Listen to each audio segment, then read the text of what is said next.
Tema firman Tuhan, saudara, saya percaya Tuhan itu mau kita sukses di dunia ini, bukan hanya sukses sekarang, tapi kita sukses sampai pada kehidupan yang akan datang. Karena selalu kita harus ingat bahwa hidup kita yang sesungguhnya bukan di dunia ini, tapi di kehidupan yang setelah di dunia ini saja. Ya, makanya hari ini kita mau belajar tema firman Tuhan tadi disampaikan oleh Bapak Gembala, disiplin diri, ya, yang akan menjadikan kita pribadi yang berdampak. Ya, jadi bagaimana saudara, kita belajar dari Rasul Paulus. Tadi Pak Gembala sudah membaca ayatnya itu dari 1 Korintus pasal yang ke-9, ya. Tetapi tadi Bapak baca hanya ayat 26 dan 27, di mana Rasul Paulus tadi berkata bahwa dia melatih tubuhnya dan menguasainya seluruhnya supaya sesudah memberitakan Injil jangan dia ditolak. Tapi kita mau lihat kenapa ada ayat di 26-27, saya pengen kita baca dari ayat 24 yuk. 1 Korintus 9 ayat 24, kita baca secara bersama-sama 1, 2, 3. Tidak tahukah kamu bahwa dalam gelanggang pertandingan semua peserta turut berlari? Tetapi bahwa hanya satu orang saja yang mendapat hadiah. Karena itu larilah begitu rupa sehingga kamu memperolehnya. Ayat berikutnya. Tiap-tiap orang yang turut mengambil bagian dalam pertandingan menguasai dirinya dalam segala hal. Mereka berbuat demikian untuk memperoleh suatu mahkota yang fana. Tetapi kita untuk memperoleh suatu mahkota yang abadi. Sebab itu aku tidak berlari tanpa tujuan dan aku bukan petinju yang sembarangan saja memukul. Tetapi aku melatih tubuhku dan menguasainya seluruhnya supaya setelah aku memberitakan Injil kepada orang lain, jangan aku sendiri ditolak. Iya, soundman boleh tolong mic saya enggak usah dikasih eho. Biasa aja, nanti saya kepengen nyanyi loh ini. Ya, di flat aja tes 1, 2, 3, 3, 2, 1. Nggak usah ada efek apa-apa ya, dibuat flat aja. Bapak Ibu, ayo kita concern kepada firman Tuhan hari ini. Saya berdoa supaya nggak ada yang main handphone, amin.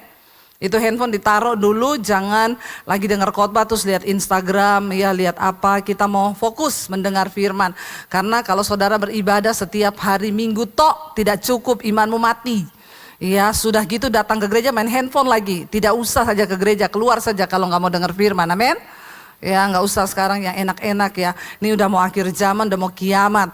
Jangan main-main lagi dengan Tuhan, tapi kita mau serius dengan Tuhan. Bayangkan sekelas Rasul Paulus, dia bilang begini. Tetapi aku melatih tubuhku dan menguasainya seluruhnya, supaya sesudah aku memberitakan Injil kepada orang lain, jangan aku sendiri ditolak. Bapak Ibu, ini ditulis di perjanjian baru, bukan perjanjian lama. Kalau Rasul Paulus saja takut ditolak, bagaimana dengan saudara dan saya? Oh, kami percaya Bu, udah masuk surga semua. Ya kan kita hidup di zaman kasih karunia. Biar berbikin dosa terus pasti masuk surga. Hello, ini Rasul Paulus tulis di perjanjian baru. Ya, yang saya heran orang Kristen sekarang itu pede banget masuk surga. Padahal sekelas Rasul Paulus aja takut ditolak. Siapa Rasul Paulus, saudara? Rasul Paulus adalah seorang yang menyerahkan hidupnya kepada Tuhan, total kepada Tuhan, dia tidak menikah. Dia menyerahkan hidupnya kepada Tuhan, setiap hari dia kerjaannya melayani Tuhan, memberitakan Injil. Bahkan Rasul Paulus bilang begini saudara, setiap hari aku ini berada di dalam bahaya maut karena nama Yesus. Tiap hari melayani, memberitakan Injil, tiap hari berada dalam bahaya maut karena nama Yesus, masih takut ditolak. Orang Kristen sekarang tidak pelayanan, tiap hari dugem, yakin masuk surga. Ini teologianya dari mana dia belajar itu? Saudara, jangan main-main.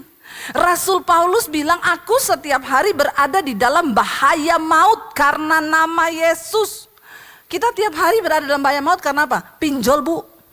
Makanya pengen bunuh diri. Itu maut loh saudara. Ya, saya aja kemarin pelayanan ke Kalimantan saudara. Turun di Palangkaraya, lanjut pakai mobil 4 jam lebih, hampir 5 jam. Tiba-tiba udah jalannya saudara, pokoknya main akrobater, lompat-lompat itu. Kalau orang hamil pasti melahirkan di jalan itu. Lalu tiba di sungai, sopirnya bilang, Bu nanti kita nyeberang sungai ini ya. Naik mobil Mas? Iya nanti mobil kita naik itu perahunya dari kayu. Saya bilang itu perahu dari kayu loh Mas. Iya tapi tenang Bu, di sini memang warga biasa begitu. Lu biasa, kita, aku tak biasa. Tapi dia biasa saudara. Jadi saya bilang, jadi Masnya yakin ini aman? Aman Bu, kita udah bolak-balik. Ibu tenang aja. Itu aja saya sudah merasa dalam bahaya maut loh saudara. Ya, itu waduh ini kalau ada buaya, saya bayangkan anaconda tiba-tiba muncul dari sungai. Kebanyakan nonton film juga ya. Jangan nonton yang begitu-begitu. Tapi itu aja. Ya saya bisa membayangkan Rasul Paulus, kenapa dia bilang dia tiap hari dalam bahaya maut, dia di penjara. Berkali-kali Rasul Paulus dihakimi, disidang, di penjara, dia karam kapal, dia dilempari batu, difitnah, dianiaya. Berkali-kali, setiap hari dia bilang. Itu dia bilang, aku harus melatih tubuhku, menguasainya seluruhnya, supaya sesudah aku memberitakan Injil, jangan aku ditolak. Mari kita merenung saudara, kalau Rasul Paulus aja takut ditolak, kenapa kita santai dengan kekristenan kita? Mari kita lihat di sana dia bilang begini, di dalam gelanggang pertandingan, tadi ayat yang ke-24. Tidak tahukah kamu dalam gelanggang pertandingan semua peserta turut berlari. Waktu kita terima Tuhan Yesus, kita masuk dalam gelanggang pertandingan. Saudara mau atau tidak, saudara sadar atau tidak, saudara setuju atau tidak, kita berada di dalam gelanggang pertandingan. Dan semua peserta harus berlari. Dan dia berkata begini, berlarilah ya. Tetapi bahwa hanya ada satu orang saja yang mendapat hadiah. Karena itu larilah begitu rupa sehingga kamu memperolehnya. Kita disuruh lari begitu rupa itu lari sekenceng-kencengnya. Ya ibaratnya lari dikejar anjing. Ya saudara pernah rasa lari dikejar anjing? Wah itu saudara dengan kekuatan segenap kekuatan itu kita lari. Ya itu yang dimaksud dengan larilah begitu rupa. Artinya nggak boleh santai hidup kekristenan ini. Supaya dia bilang kamu memperolehnya. Tiap-tiap orang yang turut mengambil bagian, baca ayat yang berikutnya. Di dalamnya menguasai diri ya. Menguasai dirinya dalam segala hal. Mereka berbuat demikian untuk memperoleh suatu mahkota yang fana. Tapi kita untuk memperoleh satu mahkota yang abadi sampai pada kekekalan. Karena hidup ini bukan cuma soal sukses sekarang jadi kaya. Tapi setelah mati nanti kita mau bagaimana? Orang dunia itu ikut pertandingan, dia akan memperoleh satu hadiah yang fana. Tapi perlu kedisiplinan saudara. Ya saya lihat kehidupan Ronaldo itu ya, dia itu seorang pesepak bola yang luar biasa, banyak sekali medalinya yang dia dapat. Dan dia dibayar begitu mahal. Ternyata dia sangat disiplin. Dia bangun jam 5 pagi, lalu setelah itu olahraga, langsung lari-lari saudara. Setelah itu dia pulang, dia sarapan. Sarapannya juga nggak boleh yang aneh-aneh. Dia harus mengikuti aturan. Dia makan telur, makan dada ayam, protein. Dia nggak makan seblak dan cireng. Itu orang Indonesia itu ya. Makanan yang memperbodoh otak itu ya. Jangan kau makan itu, nggak ada gizinya, itu cuma penyakit toh. Ya seblak dimakan, cireng dimakan, nih Indonesia ini begitu. Dia nggak boleh makan yang begitu. Lalu dia pulang, dia makan, dia tidur lagi. Setelah tidur dia bangun, dia latihan lagi. Hidupnya itu cuma tidur, bangun, makan, olahraga, latihan, tidur, bangun, makan, olahraga. Dia harus disiplin. Karena dia memang akan memperoleh medali saudara. Itu untuk memperoleh medali mahkota yang fana. Nah kita ini dipanggil untuk memperoleh mahkota yang abadi. Kita harus lebih serius saudara. Tapi banyak orang tidak menyadari hal itu. Kalau kita cuma sibuk mengejar kekayaan, kesuksesan di dunia, maaf, satu saat kita ini akan mati. Nah kalau kita mati saudara, orang akan ingat kita tuh tidak lama kok. Kalau suami yang mati, adalah istri masih 1 tahun masih nangis, masih ingat suaminya. Paling banter tuh 1 tahun, habis itu dia udah lupa. Dia udah dandan lagi, udah cantik lagi. Ya, tapi banyak ibu-ibu tidak kawin lagi. Tapi kalau suami, paling cuma 1 bulan dia ingat istrinya. Habis itu, apa bapak-bapak? Ya, makanya ada istri saudara dia pesan sama suaminya waktu sekarat. Pak, kalau aku mati aku mau pesan 3 hal. Iya Ma, sambil pegang tangannya. Apa? Yang pertama, jaga anak-anak kita, aku titip. Iya pasti aku jaga buah hati kita. Yang kedua, kamu boleh menikah lagi kalau kuburan saya sudah kering. Iya pasti. Yang ketiga, tolong tiap hari siram kuburanku. Jadi kapan keringnya ya? Berarti tidak boleh. Itu maksudnya ya. Jadi saudara, kalau kita mati sesukses apapun saudara, orang akan lupa kau, tempatmu akan digantikan. Lalu kitalah yang harus bertanggung jawab dengan kehidupan setelah kematian. Jadi jangan habisin energimu untuk mengejar sesuatu yang fana hanya di dunia ini. Ayo kita mulai melatih diri untuk mengejar sesuatu yang berkenan pada Tuhan, mendapat mahkota yang abadi. Karena kalau kita cuma latihan buat di dunia ini itu sebentar saja. Lalu dikatakan di sana begini, sebab itu Rasul Paulus bilang, aku tidak berlari tanpa tujuan dan aku bukan petinju yang sembarang saja memukul. Ada saudara pernah lihat orang ikut lomba lari, lalu dia lari nih, ditanya garis finishnya di mana? Nggak tahu, pokoknya aku lari toh ini, nggak tahu di mana finishnya. Ada yang begitu? Itu bukan ikut lomba lari, itu namanya lari dari kenyataan. Nggak ada orang itu mau lari tanpa tujuan tuh nggak ada. Bapak-bapak kalau kau mau lari pagi harus ada tujuan. Amin bapak-bapak. Supaya kau tidak salah arah. Karena kalau kau lari tanpa tujuan bisa sampai ke rumah janda. Banyak begitu kejadian. Saya baca berita saudara. Ini kejadian terjadi di Indonesia, di Jakarta. Ada bapak-bapak tiap pagi pamit sama istrinya lari pagi. Ya sama istrinya dilepas lah, iya Pak, orang suaminya biar sehat toh. Iya Pak, selamat lari pagi. Suaminya lari nih, diliatin sampai keluar komplek. Begitu istrinya masuk, dia balik lagi. Ternyata tiap hari dia ke rumah janda di sebelah rumah. Tapi istrinya nggak tahu. Sampai satu kali, tiba-tiba bapak-bapak kalau kau selingkuh, pasti denyut jantungmu tuh jadi cepat. Jantung berpacu cepat kalau selingkuh. Apalagi sembunyikan duit dari istri, wah itu jantung cepat sekali berpacunya. Mungkin dua-duanya dia. Nah tiba-tiba lagi di rumah selingkuhan itu si janda dia mati saudara kena serangan jantung. Ini kisah nyata saya baca beritanya. Lalu heboh lah karena jandanya ketakutan ya lapor security tuh. Lalu heboh ada yang mati di rumah janda. Istrinya syok kaget suaminya mati sama si janda itu lagi. Lagi ternyata selama ini nggak lari-lari tapi lari-lari di tempat. Mati di rumah janda. Kalau kau lari tanpa tujuan jadinya begitu itu. Rasul Paulus bilang aku ini bukan petinju yang sembarang memukul. Artinya apa? Banyak hari-hari ini orang Kristen merasa dia udah Kristen, dia ke gereja bahkan pelayanan. Tapi kalau engkau tidak melatih tubuhmu, dirimu, mematikan kedaginganmu, engkau seperti pelari yang hanya sembarangan berlari tanpa tujuan. Pastikan kita ini berlari dengan sebuah tujuan. Buat apa saya melayani, saya khotbah kalau saya nggak diterima Tuhan, ditolak.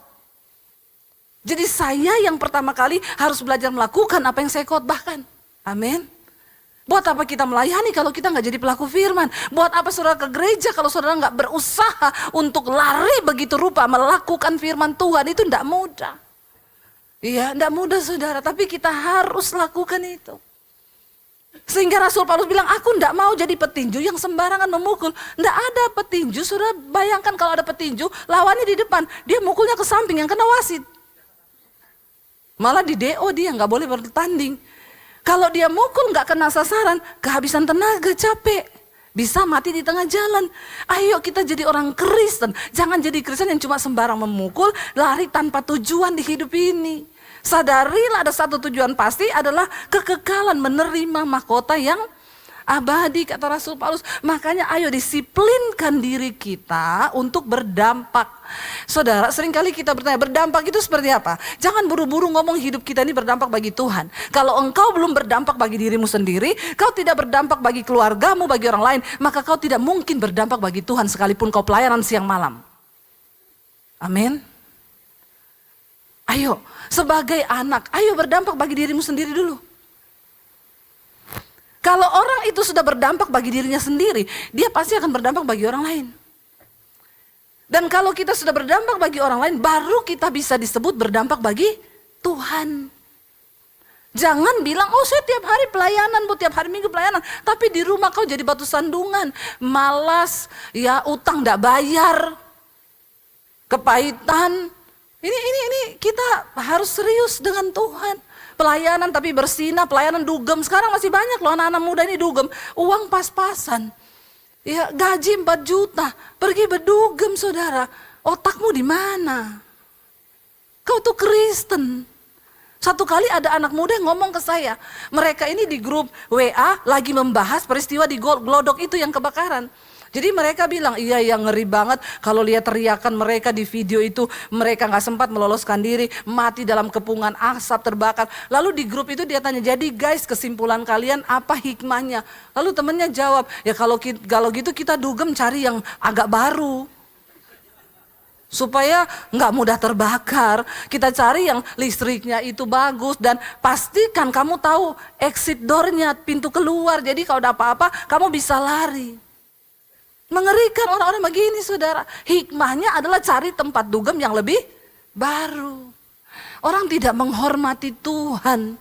Dia pikir tuh nyawa dia, kalau kau tahu pintu keluar, belum tentu itu pintu bisa kau dapat waktu kau dalam keadaan itu. Saya selalu bilang, kalau mereka tahu hari itu mereka akan mati di situ, mereka pasti nggak datang ke situ. Benar nggak saudara? Kita nggak pernah tahu kita mati di mana loh. Makanya jangan pergi ke tempat-tempat kegelapan. Amin. Siapa tahu kau mati di situ, bertobat. Kita nggak pernah tahu hidup kita sampai kapan. Jangan main-main dengan dosa. Ya, jangan saudara, ayo kita tinggalkan semua itu dan persiapkan diri. Kalau Tuhan datang loh, trompet berbunyi, sangkakala berbunyi, lalu ada yang tertinggal. Ayo kita siapkan Alkitab itu menuliskan sesuatu yang benar. Dan itu pasti terjadi. Saya tahu nih waktu Tuhan sudah mendekat, makanya terus Tuhan itu dorong, serukan tentang pertobatan. Keluar dari komunitasmu yang membawa engkau terjerumus anak-anak muda. Kau pikir itu dugem itu keren. Ya, tapi saya juga bingung, banyak otak yang udah kebalik hari-hari ini. Mereka anggap yang begitu tuh keren. Ya itulah akhir kita bilang, di akhir zaman orang akan dimutakan, makanya yang kudus akan semakin kudus. Tapi yang fasik akan makin jahat. Karena kau yang memilih untuk dibinasakan. Jangan saudara, mari kita bertobat. Kenapa kita harus terus melatih diri? Sampai Rasul Paulus bilang, aku melatih tubuhku dan menguasainya seluruhnya. Buka bersama 1 Timotius, kita lihat. 1 Timotius 4 ayat yang ke-8 ya, mulai 1 Timotius 4 ayat yang ke-8 kita akan baca saudara. Apa yang firman Tuhan katakan. 1, 2, 3, 1 Timotius 4 ayat yang 8 ya. Baca 1, 2, 3. Latihan badani terbatas gunanya. Tetapi ibadah itu berguna dalam segala hal karena mengandung janji. Baik untuk hidup ini maupun hidup yang akan datang. Makanya firman Tuhan bilang, latihlah dirimu beribadah. Dan Roma 12 berkata, apa ibadah yang sejati? Persembahkan tubuhmu ini sebagai persembahan yang hidup, yang kudus dan berkenan kepada Allah. Itu adalah ibadah yang sejati. Ayo, latihan badan itu terbatas gunanya. Hari-hari ini banyak anak-anak muda lagi demam gym. Ya, melatih otot. Ya bagus, bukan tidak bagus, bagus. Bangun pagi rebus telur, ya. Siang makan dada ayam 500 gram. Supaya apa? Ototnya kering, biar jadi berotot. Biar kau berotot jadi. Kalau di rumah kau tidak pernah angkat galon bantu orang tuamu, hidupmu gak berdampak. Percuma. Iya, kau nge-gym, ototmu bagus, gak pernah bantu orang tua angkat gas. Ngapain lu kayak begitu, ngapain? Hidupmu tuh tidak berdampak. Coba tanya pada dirimu sendiri, Bapak Ibu. Setiap kali bangun pagi 1 hari 24 jam, dampak apa yang kau beri bagi dirimu? Pertama, yang kedua bagi orang lain. Anak, kalau engkau tidak berdampak bagi dirimu sendiri, kau bikin susah orang tuamu. Di rumah hanya main handphone terus, kau pikir orang tuamu gak geger otak lihat kau begitu. Bertobat. Lakukan sesuatu yang berdampak bagi orang lain. Bangun pagi, coba latihan apa? Nyapu rumah, ngepel, amin. Ini anak-anak muda nih, harus mulai dididik ini. Setidaknya hidupmu tuh berdampak dulu bagi orang lain. Supaya kau tidak bikin susah. Bagi dirimu sendiri aja, tolonglah dirimu sendiri. Mandi kalau waktunya mandi. Orang juga lihat kau gak mandi-mandi, sumpek di mata. Hidupmu tuh jadi batu sandungan, kau mandi aja malas, bagaimana kau sukses? Mandi malas, mager, main HP, bikin status. Jangan takut dan khawatir, segalanya akan indah pada waktunya. Keong mas, kau tidur terlalu miring kau, bangun mimpi kau. Kau pikir Tuhan memberkati kalau hidupmu tuh ndak berguna? Buat dirimu saja kau tidak berdampak. Bangun aja gak mau mandi, orang lihat kau aja udah berlumut gitu ya. Bau jamur kau. Jangan ya, ayo kau berdampaklah buat dirimu sendiri dulu. Karena kalau kau berdampak bagi dirimu sendiri, setidaknya kau nggak nyusahin orang lain. Baru kau masuk di level yang kedua, berdampak buat orang lain. Bangun pagi, udah mandi, udah rapi, tanya, Mam, aku mau ngapain nih, apa yang perlu ku bantu? Itu baru dibilang kau berdampak. Ya, kalau disuruh kuliah yang benar. Saudara, kalau kau tidak bisa berdampak, setidaknya jangan menyusahin orang lah. Tapi orang kalau hidupnya tidak berdampak bagi dirinya sendiri, udah pasti bikin susah orang lain. Suami kalau nggak berdampak, pasti bikin repot istri, bikin repot anak. Istri kalau nggak berdampak bagi dirinya sendiri, bikin susah anak, bikin susah suami. Anak kalau nggak berdampak, bikin susah orang tua. Orang tua kalau nggak berdampak, kau bikin susah anak saja. Semua, ayo hidup ini jadi Kristen itu yang benar supaya Tuhan juga berkati hidupmu, amin. Apalagi anak-anak muda sekarang, habisin waktu berjam-jam itu, nggak penting, hidupnya itu nggak penting. Ya makan telur, makan ayam, ya terus main HP, bikin status, semua indah pada waktunya. Malaikat aja nek lihat kau, ngomong pret. Ya ayo bertobat. Latihan badani itu terbatas gunanya. Cuma untuk di hidup ini saja. Bagus olahraga, bagus. Ya, tapi dapatkan sesuatu nilai yang lebih dari itu. Setelah kau olahraga, hidupmu berdampak. Makanya saya kalau treadmill di rumah itu saya putarnya lagu rohani, saudara. Supaya manusia jasmaninya dilatih, tapi manusia rohaninya juga dibangun. Ya, kan enak kita treadmill sambil dengar lagu rohani. Ya, daripada bikin kacau otak, ya benar-benar itu. Coba stoplah, bangunlah imanmu. Kenapa di mobil kita perlu putar lagu rohani? Sebab ini kadang-kadang iman ini tidak kuat, saudara. Tapi waktu kau di mobil dengar lagu rohani, imanmu tuh dicas lagi. Ya, kan kita nggak tahu lagi di mobil tiba-tiba pengangkatan tiba, kan kau lagi rohani tuh. Daripada kau lagi goyang-goyang di dugem sana, coba.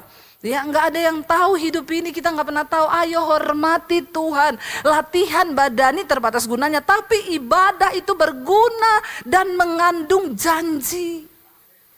Berguna dalam segala hal. Jangan tinggalkan ibadahmu. Ada lagi anak muda sudah, kalau malam minggu dia dugem. Hari minggu ke gereja bikin status seimbang. Ngeri sekali orang-orang sekarang ini. Dia pikir kalau dia sudah seimbang dia masuk surga. Tidak bisa orang seimbang masuk surga. Rohanimu harus lebih di atas supaya kau bisa kalahkan dunia. Firman Tuhan bilang, Yesus bilang, kalahkanlah dunia ini hanya dengan iman. Iman itu mengalahkan dunia. Imanmu levelnya seimbang. Bagaimana kau bisa kalahkan dunia? Yang ada kau diseret oleh dunia. Orang yang sudah mencintai Tuhan, rajin beribadah, tidak mungkin betah di dugem. Kalau kau masih suka dugem, tidak ada nilai rohanimu. Udah neraka itu jalan tol kau. Orang yang cinta Tuhan tidak betah, saudara. Bagaimana saya betah? Saya aja kalau naik mobil, dengar anak saya putar lagu dunia, ganti lagu rohani. Mami tidak suka dengar lagu begitu, udah nggak cocok, nggak masuk. Terserah saudara mau bilang saya apa. Siapa suruh kau dengar khotbah saya? Tapi kalau kau dengar tidak bertobat juga kebangetan. Jangan bilang saya nggak pernah ingat. Jangan bilang saya nggak pernah ingetin saudara. Bertobat saudara, bangun imanmu. Kenapa saudara? Ayat ini bilang begini, coba kita lanjut ayat yang berikutnya, ayat yang ke-9. Lanjut ayat yang ke-9, kita lihat perkataan ini benar dan patut diterima sepenuhnya. Ibadah tadi mengandung janji, lalu ayat 10 bilang apa saudara? Kita baca bersama dengan suara yang keras. Itulah sebabnya kita berjerih payah dan berjuang. Jadi Kristen itu bukan enak-enak toh terus lu masuk surga. Hidup foya-foya, tua kaya raya, mesti masuk neraka. Nggak ada masuk surga. Rasul Paulus bilang itulah sebabnya kita berjerih payah dan berjuang. Kekristenan itu perjuangan dan jerih payah. Untuk mengejar perkenanan Tuhan tuh tidak mudah. Jangan disia-siakan semua pengorbanan Kristus itu. Ayo berjerih payah. Buang segala perbuatan daging yang tidak berkenan. Kalau masih ada kepahitan, lepaskan, berjuang untuk mengampuni. Kalau hari ini kau masih suka marah-marah, berjuang untuk kau tidak marah-marah lagi. Kalau kau masih bersinah, jadi pelakor, jadi ani-ani, bertobat saudara. Saya lihat banyak pelakor tuh betah datang ke gereja. Betah saudara, saya tahu ada orang-orang yang masih betah datang ke gereja, bahkan dengar khotbah saya. Tapi dia pelakor, dia rebut suami orang. Dan dia jadi simpenan. Bagaimana kau bisa masuk surga? Haleluya. Emosi saya. Ya, bertobat, bener. Nih saya sampai marah begini loh saudara. Karena saya merasa ada orang-orang yang tiap bolak-balik dengar khotbah saya, tapi ternyata dia tuh pesimpenan. Bagaimana kau bisa menyenangkan hati Tuhan? Bagaimana saudara? Ada orang-orang yang juga betah dengar khotbah saya tapi tetap homo. Tidak mau bertobat. Sebelum Tuhan datang kali yang kedua, keluar dari ikatan itu saudara. Nggak peduli. Mungkin engkau senang dapat apartemen gratis, dapat mobil gratis. Tapi kau jadi simpenan. Apalagi melayani Tuhan lagi. Ada singers di gereja. Jadi simpenan om-om. Naik mobil mewah dia tulis berkat Tuhan. Setan itu, setan. Setan saudara, aduh mengerikan dunia ini hari-hari ini. Mengerikan saudara. Orang memutarbalikkan kebenaran dengan enak-enaknya. Menjual nama Tuhan. Dan apa yang kita dapatkan? Ya, saudara saya mau berdoa buat kita semua. Ayo kita jaga hidup ini. Ya kita jaga. Nggak apa-apa, nanti kalau rusak diganti Pak Konrad tuh. Terima kasih, nggak rusak itu. Dalam hadirat Tuhan soalnya jatuhnya. Alay lebay juga ya. Saudara, jadi ayo baca ini lagi ya. Coba saudara renungkan di rumah. Itulah sebabnya Rasul Paulus bilang kita nih berjerih payah dan berjuang. Kenapa saya memberitakan firman sampai begini rupa saudara? Karena saya mau tidak ada yang binasa. Bertindak, memang berat hidup ini. Kalau kau keluar dari ani-animu, kau harus berjuang. Tidak apa-apa, lebih baik kau jadi penjual pisang goreng tapi kau selamat, daripada engkau menjadi simpenan tapi menikmati dunia itu yang Yesus bilang. Untuk apa engkau memperoleh dunia dan segala isinya tapi kau kehilangan nyawamu, engkau binasa. Bertobat, ayo bertobat ya, supaya kau juga bisa menobatkan orang yang lain. Ayo keluar dari ikatan dosa itu. Dia bilang di sana, itu sebabnya kita berjerih payah dan berjuang karena kita menaruh pengharapan kita kepada Allah yang hidup. Tuhan itu hidup. Jangan kau permainkan dengan dosa-dosamu. Dia juru selamat semua manusia, terutama mereka yang percaya. Sebenarnya Yesus itu datang menjadi juru selamat bagi semua orang. Tapi kan yang mau siapa? Hanya mereka yang mau percaya, menerima dia dan melakukan semua firman-Nya. Mereka yang akan diselamatkan. Ayo kita berdoa sungguh-sungguh hari-hari ini. Tuhan, aku mau berjuang. Aku mau berjerih payah. Kenapa saudara? Kalau pintu itu tertutup, saya sangat diberkati. Ingat kesaksiannya Benny Hinn. Kurang apa dia? Dia lewat saja orang rebah semua. Dulu kalau dia bikin KKR di restoran, dia lewati restoran itu, koki jatuh semua rebah penuh dengan hadirat Tuhan. Tiba-tiba dia mati saudara. Lalu dia lihat pintu surga tertutup, tidak dibuka buat dia. Tuhan bilang, kamu ditolak. Kurang apa loh? Ya, ditolak oleh Tuhan. Mari kita berdoa, kita sungguh-sungguh dengan iman kita hari-hari ini. Supaya apa? Supaya hidup kita ini sungguh-sungguh berdampak. Yang pertama bagi diri kita, yang kedua bagi orang lain, yang ketiga bagi Tuhan dan kerajaan Allah. Amin saudara. Jangan main-main saudara, jangan main-main. Kita diberi kesempatan untuk hidup. Supaya kita hidup ini berbuah dan memberi kemuliaan bagi nama Tuhan. Saya undang para imam musik maju ke depan. Mari kita sungguh-sungguh hari-hari ini mau bertobat karena kedatangan Tuhan sudah sangat dekat. Kita ada di waktu-waktu yang terakhir, semua tanda demi tanda digenapi. Karena itu jangan main-main dengan Tuhan.